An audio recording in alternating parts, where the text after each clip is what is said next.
E aí galera, tudo bem? Estamos aqui para comentar a prova de conhecimentos gerais do exame da VUNESP, né?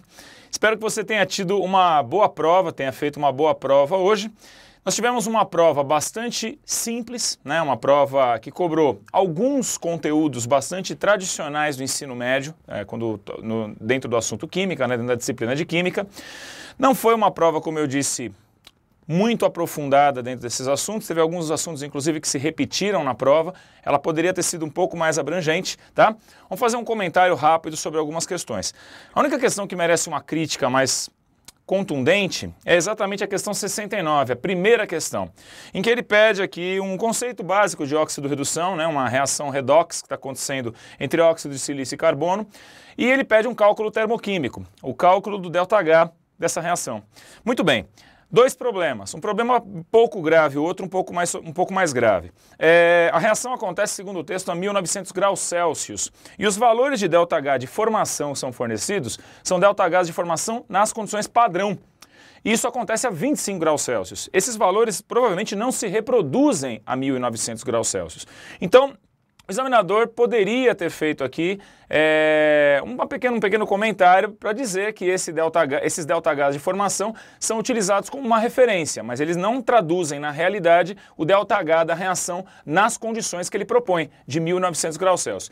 Isso não é um erro grave, porque na verdade é praxe utilizar os valores de ΔH de formação nas condições padrão e fazer assim uma estimativa para processos que acontecem em outras condições de temperatura. Até aí tudo bem, né?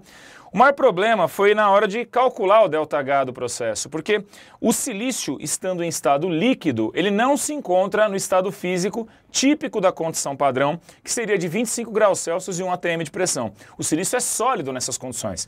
E nessas condições, então, ele teria a entalpia padrão de formação dele considerada como sendo zero. Esse silício em estado líquido que está sendo observado aqui na equação química, ele não tem entalpia de formação nula. Deveria ter sido fornecido esse ΔH de formação para que a questão fosse feita.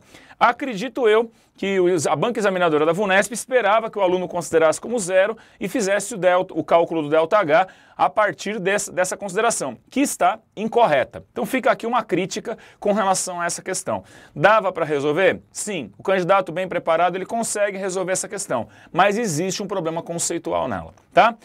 Saindo dessa questão, ainda dentro do assunto eletroquímica, fisicoquímica, a prova se concentrou muito na fisicoquímica, a questão 70, que fala de um processo muito legal a VUNESP ter cobrado isso, um processo bastante conhecido que é o processo de eletrodeposição.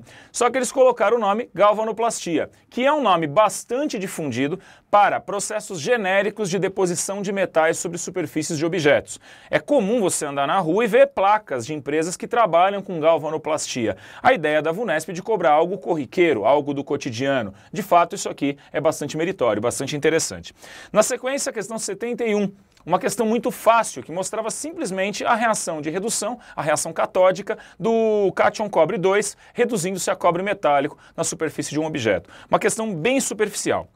A gente pega agora a questão 72, que fala das notas típicas de um perfume, né? Nota de saída, nota de coração, nota de fundo, uma questão cobrando aí conceitos relacionados às forças intermoleculares. Bastante superficial. Diria até que essa questão aqui ela é resolvida com interpretação pura e simplesmente o texto. Ela não exigia grandes conhecimentos em química. Se você conhecesse o termo volátil, se você entendesse o que significa o termo volátil, você resolveria essa questão com relativa facilidade. Na sequência, vamos falar da questão 73. Nessa questão, lei de diluição, né, gente? Concentração inicial vezes volume inicial igual a concentração final vezes volume final, em função de um processo de diluição acontecer com a manutenção da quantidade de soluto do sistema. Muito bem, uma questão bastante tranquila, dava para fazer numa boa. A questão 74, que entrava na química orgânica, mostra que a beta-ionona, né, uma substância utilizada, aí, segundo ele, também em perfumaria, E ela mostra um caso bastante interessante da química, que são as chamadas duplas conjugadas. São aquelas situações em que você tem dupla, simples, dupla, simples, dupla, simples, dupla. Esses sistemas conjugados, eles são bastante especiais em química, porque eles permitem, por exemplo, fenômenos de ressonância. Então eu achei bastante interessante a VUNESP colocar isso dentro do exame, esse conceito de duplas conjugadas, é bastante legal isso aparecer numa prova, tá? A questão 75, a última então, do nosso comentário, que falava sobre como medir, né, como verificar a velocidade de uma reação. Nesse caso era uma reação de carbonato com ácido, uma coisa mais velha que andar para frente, isso cai o tempo todo em vestibular, né? Carbonato de magnésio reagindo com ácido clorídrico, e como a reação era feita em sistema aberto, o dióxido de carbono produzido, ele de fato vai se desprender para a atmosfera. Isso vai permitir que a gente, medindo a massa do sistema, verifique que a reação está avançando. E à medida que a gente mede essa massa, a gente consegue ter uma estimativa sobre a velocidade da reação. Então é uma questão de cinética, mas que lida também com a ideia de reações que produzem gases sendo feitas em sistema aberto, né? É uma questão que envolve lá também as leis ponderais, a lei de manutenção, de conservação da matéria, né? A lei de Lavoisier, que nesse caso aqui não poderia ser observada porque a reação foi feita em sistema aberto. Mas ele usou isso para falar de cinética. Bom, novamente uma prova bastante tranquila, superficial, com aquela pequena crítica para aquela primeira questão, a questão 69, mas tirando isso, uma prova bem superficialzinha mesmo, realmente de conhecimentos gerais. Poderia ser um pouco mais abrangente, mas no geral uma prova bastante bem feita. Muito bem feita, tá bom? Eu espero que você tenha tido sucesso. A gente se vê. Grande abraço. Valeu!